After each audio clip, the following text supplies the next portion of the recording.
Hi guys, on behalf of Fabric Squad, this is Mercy Fabric signing in. So for today's video is another Katas OFW and welcome to another story time.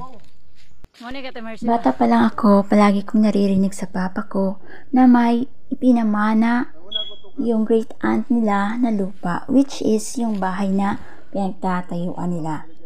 So, when I grow up, sabi ko sa sarili ko, gusto kong bumili ng properties na kung sakaling mawawala ako, may maiiwan ako sa mamahal ko sa buhay. And my father's dedication na yung mga bagay na kinamulatan niya ay mapapasa kanya kung sakaling magkapera siya. But sad to say, that time ay wala pa kaming pera at kapos pa kami sa buhay. But then later on, nang magkatrabaho ako abroad, sabi ko, bibilhin ko yung lupa na gusto ng papa ko.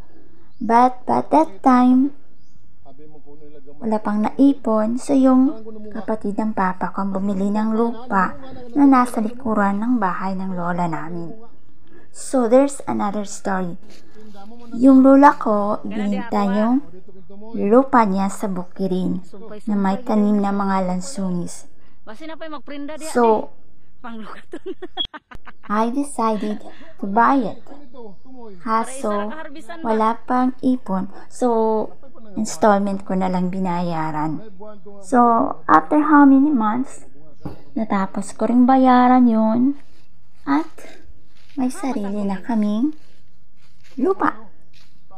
Yung lupa na yun, ang tinatawag namin na the Fabric Lansunis Farm.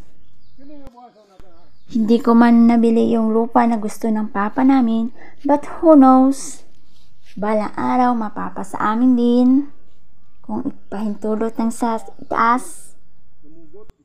At kahit anumang pagsubok, just keep on dreaming, believe in yourself, na kaya nga nila, makaya mo din.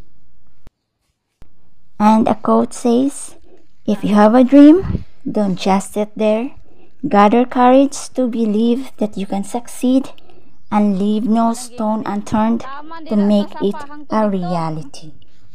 You are never too old to set another goal or to dream a new dream. If you want to be happy, set that goal, commands your thoughts, leverage your energy, and inspires your hopes. Thank you guys.